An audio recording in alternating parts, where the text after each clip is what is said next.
Seoul, Gangnam-gu. The Azure Casino. 11:47 p.m. on a Saturday. The most unsettling thing about Shin Jae-won was not his reputation. It was his stillness. In a world of fidgeting gamblers, sweating dealers, and women who laughed too loud to hide their fear, Jae-won sat like a statue. He occupied the VIP balcony overlooking the main floor, a leather armchair angled toward the baccarat tables, a glass of room-temperature barley water untouched beside him. His hands rested on the armrests. His amber eyes moved slowly, methodically, cataloging everything. He wore a midnight blue suit with a subtle satin stripe, no tie, the top two buttons of his white shirt undone. His shoes were black Oxfords, polished to a mirror shine. A silver signet ring glinted on his left pinky. For 15 years, Jae-won had run the Azure. It was his jewel, his fortress, his cage. He knew every employee's name, every high roller's tell, every blind spot in the camera system. He also knew that he was bored out of his fucking mind. Not the restless boredom of a man who needed a new car or a vacation. No, this was deeper.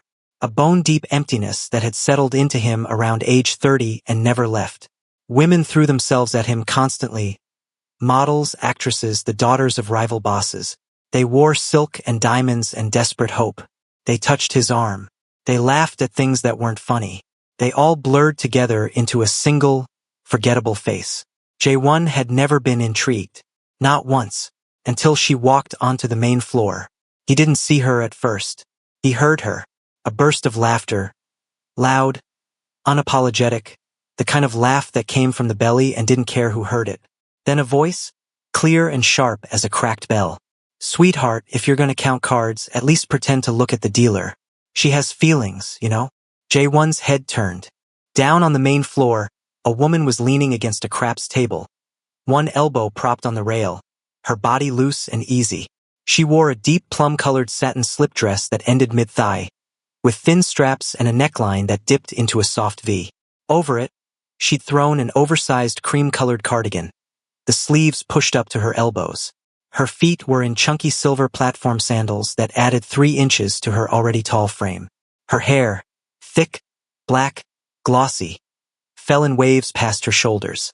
She was black. No, mixed. Her skin was a warm, rich brown with golden undertones, like honey held up to sunlight. Her features were broad and generous. Full lips, wide-set dark eyes, a nose with a slight bump on the bridge. There was a small raised scar on her left earlobe, barely noticeable. When she smiled, which was often, her whole face transformed. Her eyes crinkled, her cheeks lifted, and something mischievous flickered behind her teeth.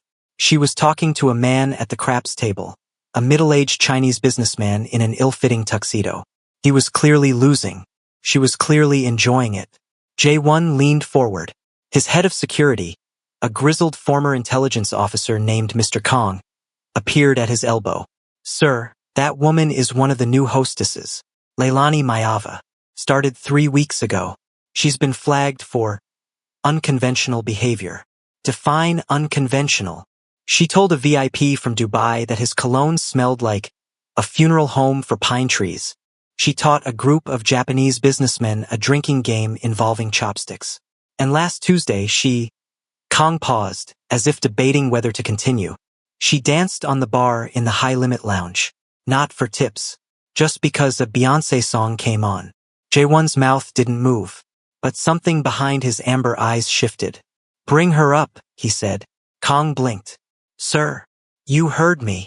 5 minutes later, Leilani Mayava stood in front of Shin Jae-won's balcony armchair. She did not bow. She did not look down. She placed her hands on her hips, the cardigan falling open to reveal the plum slip dress beneath, and stared at him like he was a mildly interesting exhibit at a museum. So you're the ghost, she said. Jae-won said nothing. Everyone whispers about you. Don't look at him. Don't talk to him. He's made of stone. She tilted her head, her dark eyes scanning his face. But you're not stone, are you? Stones don't have scars through their eyebrows. Stones don't wear suits that cost more than my rent. Stones are boring. You're just quiet. Quiet, Jae-won repeated. His voice was low, rough at the edges, like gravel under tires. Quiet, she confirmed. And quiet is fine. I like quiet. What I don't like is being summoned like I'm a disobedient puppy. She crossed her arms. So, what do you want? Behind her, Mr. Kong made a small choking sound. Jae-won studied her. The way she stood, weight on one hip, chin lifted, absolutely no fear in her dark eyes. The way her fingers drummed against her bicep, impatient. The way her hair caught the low amber light of the balcony, turning the black waves into something almost blue. No one had spoken to him like this in a decade. No one had made him want to reply. Why did you dance on the bar? He asked. Lonnie blinked. That clearly was not the question she'd expected. Because the song was good. You were working. I was also alive. Those two things can happen at the same time. Jae-won's left hand tapped once on the armrest. You're not afraid of me. Should I be? Most people are. Most people are afraid of their own shadows. She shrugged, the cardigan slipping off one shoulder. She didn't fix it. I'm from Detroit. I've seen scarier things than a handsome man in a nice suit. Handsome. She'd called him handsome. Jae-won felt something he hadn't felt in years. A crack in his own stillness. Just a hairline fracture. But it was there. You dance, he said. It wasn't a question. I move, she corrected. Dancing implies choreography. I just feel the music and let my body answer. Show me. Lonnie's eyebrows rose. Here? Now? In these shoes? Jae-won nodded once. She laughed. That same loud, belly-deep laugh from earlier. You're weird. I like that. She kicked off her silver platform sandals. Her bare feet were wide. The nails painted a dark berry color. She rolled her shoulders, shook out her arms, and then, the song changed. Down on the main floor, the casino's sound system shifted into something slower, heavier. A trap beat with a bass line that vibrated up through the floorboards. Lonnie's eyes half closed. And then she moved. The dance. Not like the first time. Not a gentle sway or a casual groove. This was different. This was performance. This was weapon. Lonnie's hips began to roll. Slow, deliberate, each rotation a sentence. Her waist dipped and swayed, the plum satin of her dress clinging to the curve of her lower back. Her thighs, strong and thick, braced as she lowered herself into a shallow squat, then rose, then lowered again, each movement synced to the base.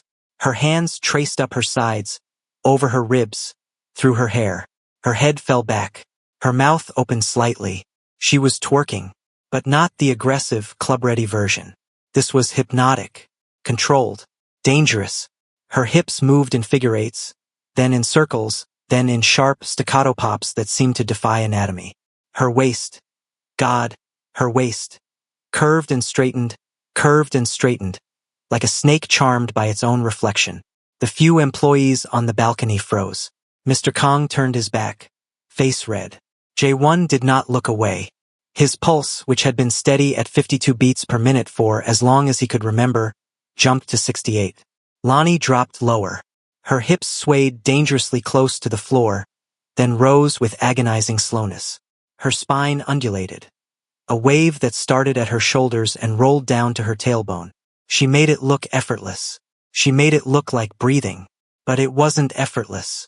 Jae-won could see the tension in her thighs, the sweat beginning to bead on her forehead, the way her chest rose and fell faster.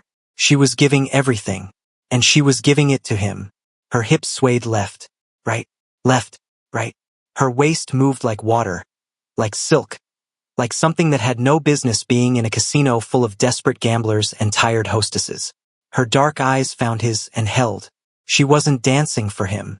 She was dancing at him. A challenge. A dare. You wanted to see? Then see. The song built to a crescendo. Lonnie's movements became faster, sharper. Her hips popping to the beat, her thighs tensing and releasing, her hands sliding down her body, over her hips, down her thighs. She bit her lower lip. Her eyes never left his. And then the drop. The bass hit. Lonnie's body responded like it was made for this moment. Her hips snapped. Her waist curved. Her hair flew. She was no longer a woman dancing. She was a force of nature. A storm contained in brown skin and a plum satin dress. And Jae-won realized he had stopped breathing. The song faded. Lonnie straightened, smoothing her dress with one hand. Her chest rose and fell rapidly. A single bead of sweat traced down her temple, along her jaw, disappearing into the hollow of her throat. She smiled. It was not a nice smile. It was sharp, knowing, and utterly unafraid. Satisfied? She asked. Jae-won's jaw tightened. His hands, still resting on the armrests, had curled into fists without his permission. No, he said quietly. Lonnie's smile widened. Good, because I wasn't dancing for you anyway. She bent down, slowly, deliberately, giving him an unobstructed view of the way the plum dress stretched across her backside, picked up her silver platform sandals, and walked barefoot toward the elevator. Her hips still swayed, but casually now like an afterthought. At the door, she paused, looked back over her shoulder. Her dark eyes glittered. You should smile more, Mr. Shin. It wouldn't kill you. The elevator doors closed. Jae-won sat in the silence for a full minute. Then he picked up his untouched glass of barley water and drank it in one long swallow. His hand was steady. His heart was not. Kong, he said. Sir, find out everything about her. Where she lives, who she talks to, what she eats for breakfast, what music she listens to, what she dreams about. Kong hesitated. Sir, is that? I don't care if it's appropriate. Jae-won set the glass down with a soft clink.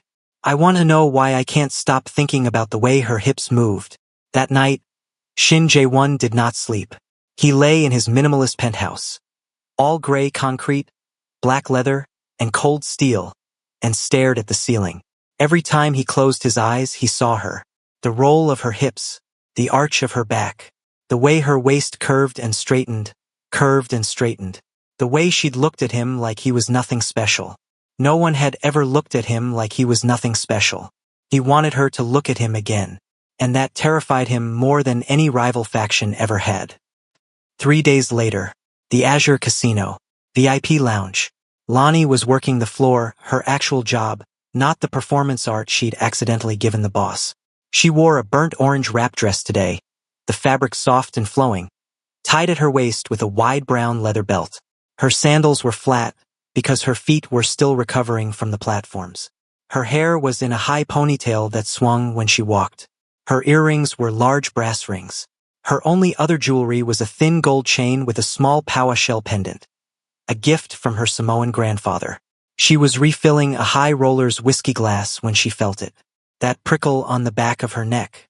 The one that said, "Someone is watching." She turned. Shin Jae-won stood 20 feet away, alone, his hands clasped behind his back. He wore a charcoal suit tonight, the jacket unbuttoned over a black turtleneck. No tie, no jewelry except the silver signet ring. His amber eyes were fixed on her face. He did not smile. He never smiled. But something in his posture had changed. He was leaning slightly forward, like a man fighting the urge to close distance. Lonnie finished pouring the whiskey, set down the bottle and walked toward him. She didn't hurry. She didn't slow down. She stopped 3 feet away, close enough to smell him. Cedar, cold air, and something metallic, like coins. You again, she said. Stalking me now or just admiring the view? You called me handsome, he said. I call many things handsome. Sunsets, old buildings, that suit. She gestured at his charcoal jacket. It's a nice suit. My suits are always nice. Modest, too. I'm not modest. I'm honest. Lonnie laughed. Okay, I'll give you that. She crossed her arms, the burnt orange fabric draping over her wrists. So, you had your security team investigate me. Found out I'm from Detroit. Found out my grandfather is Samoan. Found out I moved here 2 years ago because I wanted to be somewhere that wasn't home. Jae-won's eyes narrowed. How do you know Mr. Kong is a terrible liar. He asked my coworker about my preferred breakfast beverage yesterday. Very subtle. A pause. Then, was that a twitch at the corner of his mouth? You're impossible, he said. I prefer unforgettable. She uncrossed her arms, planted her hands on her hips. So, what do you really want, Mr. Shin? Because I don't think you came all the way down from your balcony to discuss my breakfast habits. Jae-won was silent for a long moment. His amber eyes traveled over her face, her dark eyes, her full lips, the small keloid scar on her earlobe. Then he spoke. I want to know why you're not afraid of me. Answered that. I'm from Detroit. That's not an answer. Lonnie sighed. She uncrossed her arms, stepped closer. Close enough that he could probably count her eyelashes. Fine. Here's the real answer. She leaned in, her breath ghosting across his jaw. I've been afraid my whole life. Of my mother dying. Of my grandfather getting deported. Of not being enough, smart enough, pretty enough, black enough for some people and too black for others. I've been so full of fear that I couldn't breathe. She pulled back, met his eyes. And then one day, I decided, fuck it. Fear is a cage. And I'm not an animal. Jaewon's throat moved. A swallow. You're reckless, he said. I prefer free. Reckless gets people killed. Control gets people bored. She smiled, that sharp, knowing smile from the first night. Which one are you, Mr. Shin? Reckless or controlled? He didn't answer, but his right hand, the one without the ring, reached out. Slowly, giving her time to move away. She didn't. His fingers touched her wrist. Just the barest contact. His skin was cool, smooth with calluses on the palm. He traced the inside of her wrist, where her pulse jumped. It's fast, he said quietly. Yours isn't. I've had years of practice. Practicing what? Not feeling. His eyes flickered. Something raw passed through them. There and gone, like lightning in a distant storm. You have no idea what I feel, he said. Then show me. The air between them crackled. The casino sounds, slot machines, laughter, clinking glasses, faded into background noise. It was just them. Just his hand on her wrist. Just her dark eyes and his amber ones. Then Jaewon stepped back. Tomorrow, he said. 7 p.m. There's a restaurant in Myeongdong. I'll send a car. A date. A conversation. Lonnie laughed. You're asking me out. That's adorable. I'm not asking. I'm informing. And if I say no? He tilted his head. The scar through his eyebrow caught the light. You won't. He walked away. Didn't look back. Lonnie watched him go, her heart hammering. She pressed her fingers to her wrist. The spot he'd touched still felt cool. Damn, she whispered to herself. I'm in trouble. The restaurant was called Mokran. It was not a place that existed on any public map. Hidden behind an unmarked door in a Myeongdong alley, it had only 6 tables, all private, all separated by silk screens hand-painted with cranes in flight. The walls were dark wood, polished to a deep gleam. The lighting was low and golden, casting everything in a warm, intimate glow. There was no menu. The chef decided what you ate and you thanked him for it. Jaewon was already seated when Lonnie arrived. He stood as she entered, a gesture so old-fashioned that she nearly laughed. He wore a deep burgundy suit tonight, the jacket tailored to his broad shoulders, with a black silk shirt underneath. His hair was pushed back, a few strands falling over his forehead. He looked like a painting, an expensive, slightly menacing painting. Lonnie had worn a cream-colored cashmere sweater dress that fell to her knees, with a wide brown leather belt at her waist. Her hair was loose, falling in waves past her shoulders. Her boots were taupe suede, block-heeled, with a subtle Western-style stitching. Her only jewelry was the thin gold chain with the pawa shell pendant, her grandfather's gift, and small gold hoop earrings. She smiled as she approached the table. You clean up nice. So do you. A waiter appeared, no words, just a bow and a pour of barley tea, then disappeared behind the silk screens.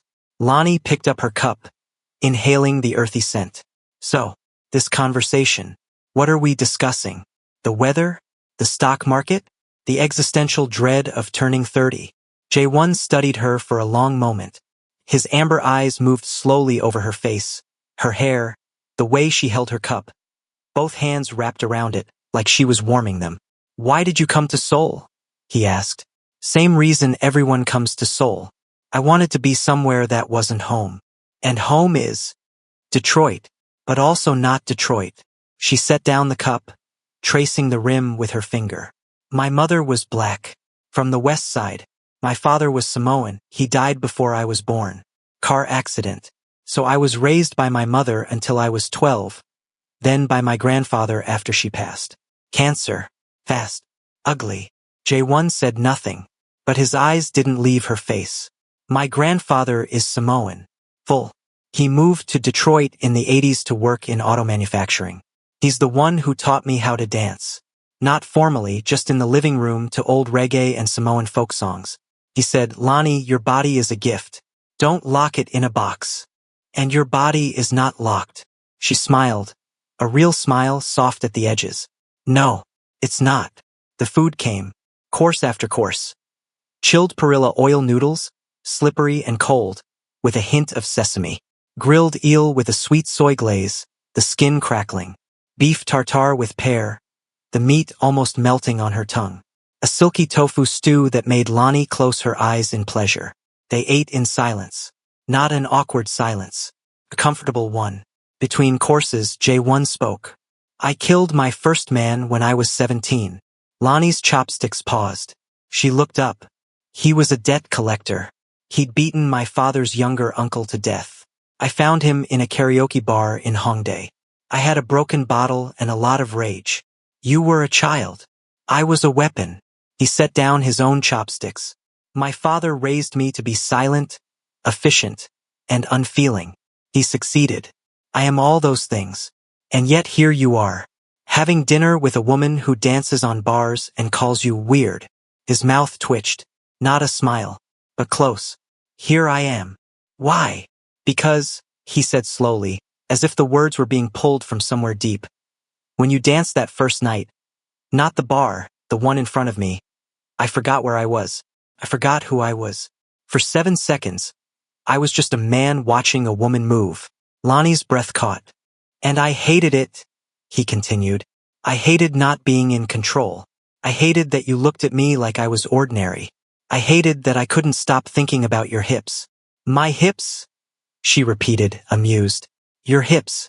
Your waist. The way your hair fell over your shoulder. The way you said handsome like it was a minor detail. He leaned forward, his amber eyes burning. I have not slept properly in 3 weeks because of you. Lonnie set down her chopsticks. She leaned forward too, until there were only inches between them.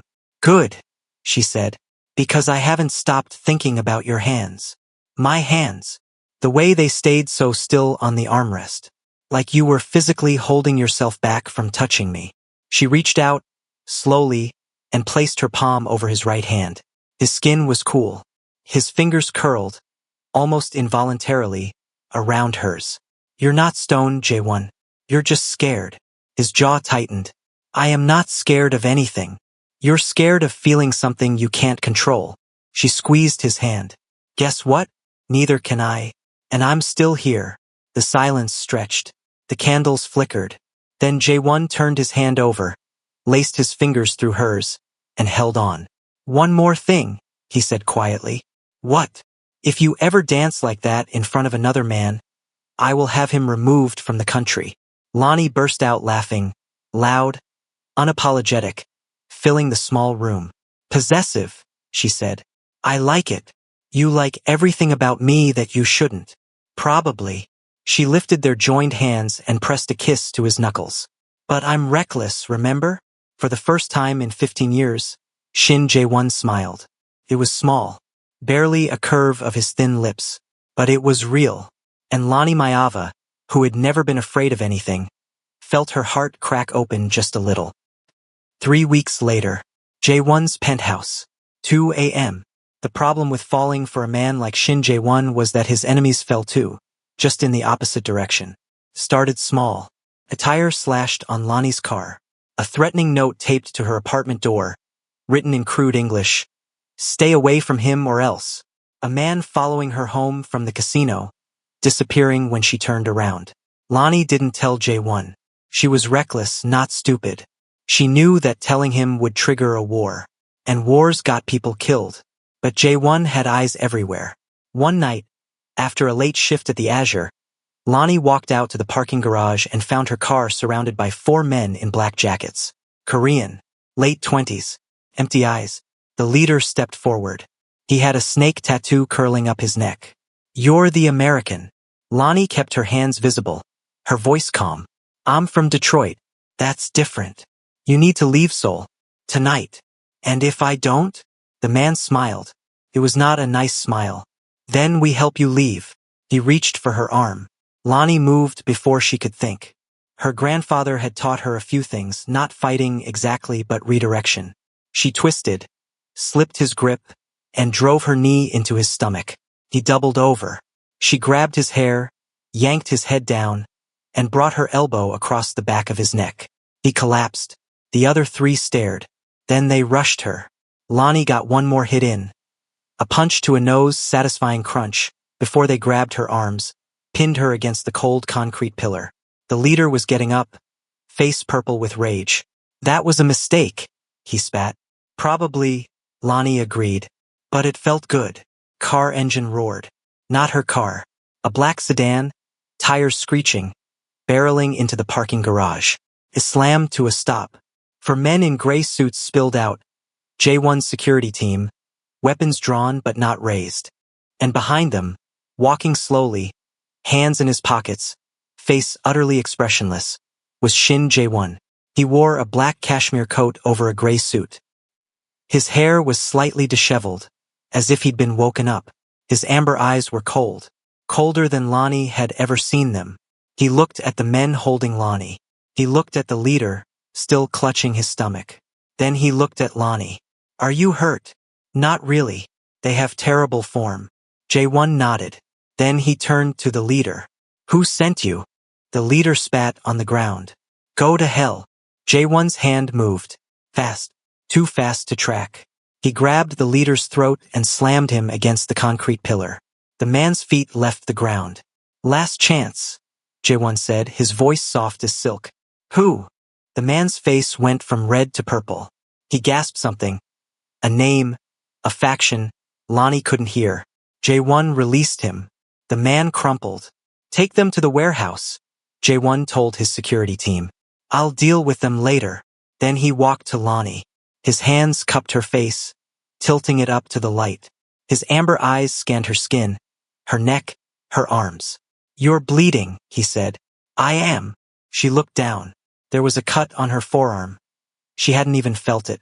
A thin line of red against her brown skin. Oh, that's nothing. It's not nothing. His voice was tight, controlled, but his hands were shaking. You could have been killed. I wasn't. Because you got lucky. I got lucky because I'm scrappy. She smiled, even though her heart was pounding. Also because you showed up. So thanks for that. J1 closed his eyes. When he opened them, they were wet. I can't lose you, he said. I have never said those words to anyone. I have never meant them. But I can't. She kissed him. Not softly, not gently. A hard, desperate kiss. Her fingers digging into his shoulders, his hands sliding into her hair. He tasted like barley tea and something darker, something that had been locked away for too long. When they broke apart, both gasping, he pressed his forehead to hers. You're moving in with me, he said. Am I? Yes. Tonight. Your apartment isn't safe. My apartment isn't safe because of you. Exactly. He pulled back, his jaw set. So you stay with me until I fix this. And then you stay because I don't want you to leave. Lonnie studied his face. The scar through his eyebrow. The faint lines around his eyes. The way his mouth was pressed into a thin, determined line. You're asking me to live with you. I'm informing you. She laughed. That loud, unapologetic laugh. You're impossible. And you're bleeding on my parking garage floor. Let's go. He put his arm around her shoulders and walked her to his car. She leaned into him, her head against his chest, listening to his heart. It was beating fast. For her. 2 months later. J1's penthouse. 3:17 a.m. The penthouse was nothing like she expected. She'd imagined cold marble, sharp edges, the minimalist tomb of a man who didn't believe in comfort. Instead, J1's home was warm, dark wood floors, overstuffed leather couches in deep chestnut, a wall of books, real books, with cracked spines and dog-eared pages, everything from Russian literature to botanical guides, a kitchen with copper pots hanging from a rack, a vase of fresh eucalyptus on the island, a balcony filled with potted herbs, basil, mint, rosemary, even a small chili plant. It's not what I pictured, she admitted the first night. Standing in the doorway, still wearing her cream cashmere dress with a fresh bandage on her arm. What did you picture? A mausoleum. He almost smiled. My mother designed it. Before she died. Your mother? Cancer. When I was 22. He walked to the kitchen, poured 2 glasses of water. She was the only person who ever made me laugh. After she passed, I stopped trying. Lonnie took the glass, their fingers brushing. You laughed with me. At the restaurant. I did. It didn't kill you. No. He looked at her. Really looked, like he was seeing her for the first time. It didn't. She moved into his guest bedroom that night. But at 2 a.m., she heard him pacing in the hallway. She opened her door. He stood there, barefoot, in a gray t-shirt and black sweatpants, his hair disheveled, falling over his forehead. Without the suits, without the armor, he looked younger, more human. The scar through his eyebrow was more visible in the low light. Can't sleep? She asked. Never could. Come here. She pulled him into her room, pushed him onto the bed, and climbed in beside him. Not for sex. For warmth. She wrapped her arms around his chest, pressed her face into his shoulder. He was stiff at first and used to being touched, to being held. Then slowly, his arm came around her, his hand resting on her back. You're warm, he said, surprised. Black women run hot. It's a fact. He laughed. A real laugh, low and rusty, like a machine starting up after years of disuse. Stay, he said. I'm already here. Forever. She lifted her head, looked into his amber eyes. Ask me nicely. He swallowed. Please. Lonnie smiled. Soft, genuine, her walls finally down. Okay, she said. Forever. The weeks that followed were a slow unraveling. J1 declared war on the faction that had threatened Lonnie. Not loudly, he never did anything loudly, but quietly, efficiently, with the precision of a surgeon. Within a month, their gambling dens were shuttered, their leaders were in hiding, and their muscle had either flipped or fled. Lonnie didn't ask for details. She didn't need to. She saw the aftermath in the tightness of J1's jaw, the way he washed his hands too thoroughly when he came home, the small cut on his knuckle that he didn't explain. But he also changed. He started eating breakfast with her instead of alone in his study. He learned that she hated mushrooms with a violent passion, that she could name every constellation visible from Sol's light-polluted sky, that she cried during animated movies without fail. She learned things about him, too. He had a younger sister he hadn't spoken to in 6 years. She'd married a man from a rival faction, and J1 had cut her off completely. The scar on his eyebrow was from a childhood fall, not a fight. He played piano. Badly. But he played every Sunday morning, the same Chopin nocturne, because his mother had loved it.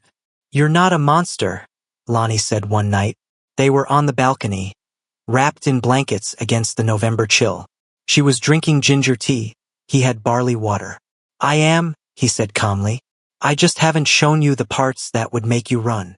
Try me. He looked at her for a long time.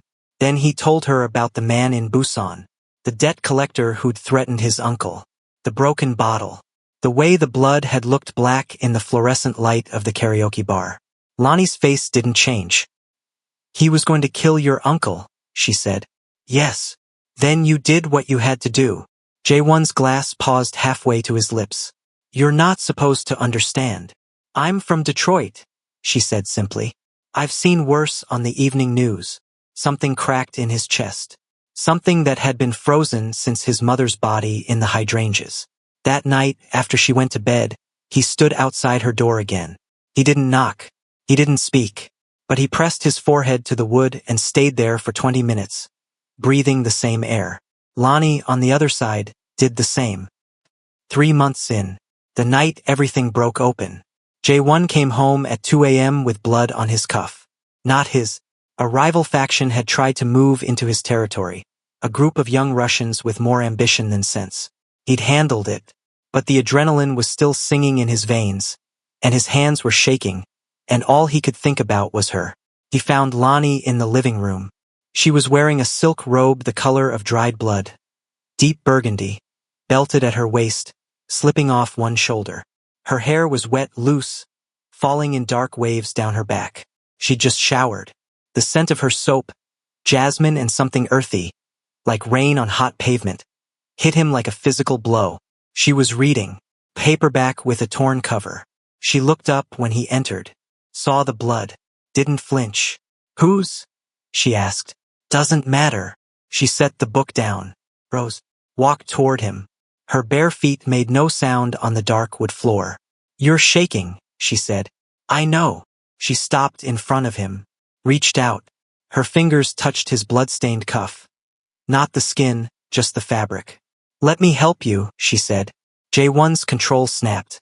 He grabbed her waist. Not hard but firm, his pale hands spanning the curve of her hips, and pulled her against him. She gasped.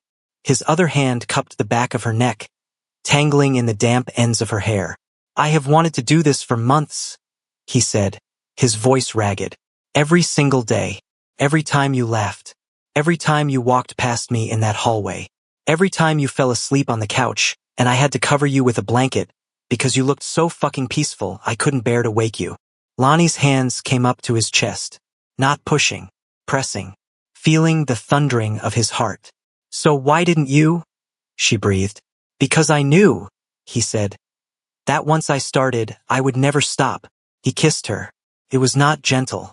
It was not the careful, measured kiss of a man in control. It was desperate, hungry, months of silence exploding into contact. His mouth slanted over hers, and she opened for him immediately. A soft, broken sound escaping her throat. He tasted like barley tea and copper. She tasted like ginger and warmth. His hands mapped her back, her ribs, the dip of her waist. She pulled his shirt from his trousers, slid her palms up his stomach, felt the ridges of scar tissue and muscle. When they finally broke apart, both gasping, his forehead pressed to hers. Leilani, he said, her name strange and beautiful in his mouth. If we do this, there is no going back. You will be mine, and mine is a dangerous place to be.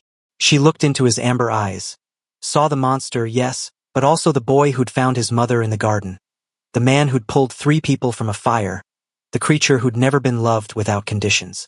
I've been in danger since I walked into your casino, she said. At least now I get to choose. He kissed her again, slower this time, promise. And in the penthouse above Seoul, with the city lights flickering and the rain beginning to fall, Shin Jae-won finally stopped being silent. 6 months later, Jae-won's penthouse. New Year's Eve. The war was over. Jae-won had ended it the way he ended everything. Quietly, efficiently, without mercy. The faction that had threatened Lonnie no longer existed. Their leader was in a hospital in Busan with 2 broken legs and a lifetime of nightmares. Jae-won's reputation, already fearsome, had become legendary. But something else had changed. He smiled now, not often, but when Lonnie walked into a room, his mouth curved, just slightly, like a reflex he couldn't control. Tonight, she'd outdone herself. The penthouse was decorated with fairy lights and paper lanterns in deep red and gold. A playlist of Lonnie's favorite songs, old-school reggae, Samoan folk, 90s R&B, played softly from the speakers. The balcony doors were open, letting in the cold night air and the distant sound of fireworks. Lonnie stood by the window, her back to the room. She wore a dress the color of a stormy sea. A deep teal silk slip with a cowl neck and a back that dipped to her waist. The fabric pooled around her ankles, then slit open to mid-thigh when she walked. Her hair was in a high ponytail, wrapped with a gold cord. Her earrings were long, dangling gold leaves. Her sandals were strappy, silver, with a 4-inch heel. Her skin glowed in the fairy lights. She was looking out at the city, her profile illuminated. Jae-won stood in the doorway, frozen. He wore a deep emerald silk shirt, unbuttoned at the collar, and black trousers. His hair was pushed back, damp from a shower. The scar through his eyebrow was pale in the soft light. No suit, no armor, just him. You're staring again, she said without turning around. I'm admiring. That's a new word for you. I'm learning. He walked toward her, his bare feet silent on the wood floor. He stopped behind her. His hands settled on her waist. Turn around, he said. She turned. Her dark eyes met his amber ones. Her full lips curved into a smile. Happy New Year, Jae-won. Happy New Year, Lonnie. He kissed her, Slow. Deep. His hands slid up her back, tracing the bare skin exposed by the dress's low cut. She sighed into his mouth, her fingers tangling in his hair. When they broke apart, fireworks exploded outside, gold and red and blue, reflected in the windows. "I have something for you," he said. "A present? You shouldn't have." He reached into his pocket, pulled out a small velvet box. Lonnie's breath caught. "J1. Open it." She did. Inside was not a ring. It was a key. Old-fashioned, brass, with a red silk ribbon tied around it. "What is this?" "A house. In Jeju Island. On the beach." He swallowed, his composure cracking. "My mother used to take me there when I was a child. Before everything. Before the blood and the silence. I bought it last month. I want to go there with you. Not as a getaway. As a home." Lonnie stared at the key, then at him. "You want to retire? You? The stone. I want to wake up next to you every morning and watch the sun rise over the ocean. I want to learn how to cook the food you like. I want to be bad at dancing and not care." He cupped her face, his thumbs brushing her cheekbones. "I want to be a person, Lonnie, not a weapon. And I can only do that with you." Tears spilled down her cheeks. She didn't wipe them away. "You're supposed to be the one who doesn't feel," she whispered. "I was wrong." She kissed him, hard, fierce, tasting salt and champagne and forever. "Take me to Jeju," she said. "Tonight. Tomorrow. Tonight. I want to dance." She pulled him to the center of the room, wrapped her arms around his neck, and began to move. He was stiff at first, he'd never learned, never been taught. But she guided him, her hips swaying slowly, her waist dipping and rising. "You're thinking too much," she murmured. "I'm always thinking." "Stop." He closed his eyes, let his body follow hers. And for the first time in his life, Shin Jae-won danced. Not well, but freely. Lonnie laughed, that loud, unapologetic laugh, and spun out of his arms, then back in. Her teal dress swirled. Her hair swung. Her dark eyes glittered with tears and joy. "You're beautiful," he said. "I know. I love you." She stopped moving. The music played on. Fireworks burst outside. "What did you say?" she asked. Jae-won's jaw tightened. His hands, still on her waist, trembled. "I said I love you." His voice cracked, the first time she'd ever heard it crack. "I have never said those words to anyone. Not my father.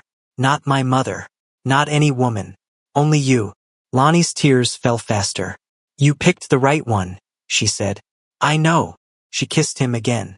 Then she pulled back, grabbed his hand, and dragged him toward the balcony. "Where are we going?" "To watch the fireworks. And to make a plan." "What plan?" She turned to him, her face glowing in the golden light, her smile wide and reckless and free. "Jeju. Then Samoa. I want you to meet my grandfather.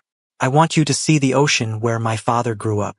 I want you to dance with me on the sand until you forget you were ever made of stone." Jae-won looked at her.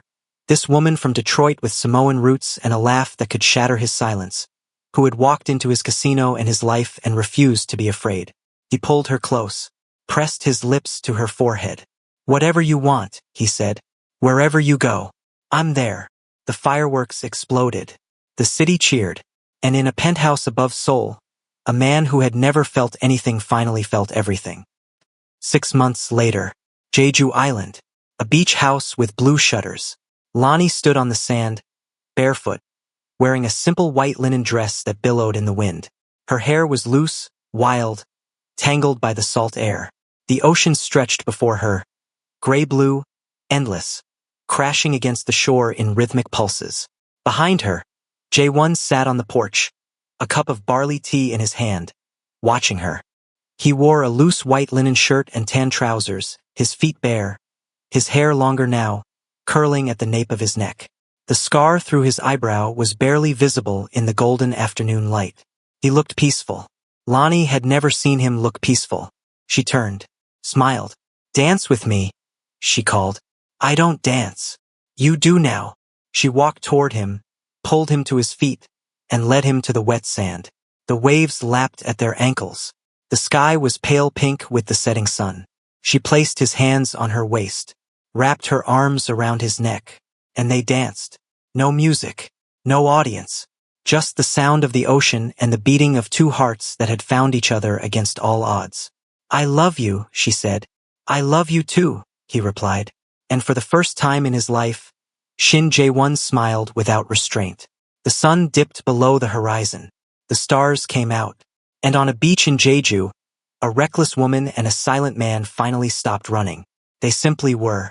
Hey loves, this story teaches us that love doesn't just soften people, it reveals who they truly are beneath fear, control, and survival. Thank you so much for watching. Kindly like and subscribe.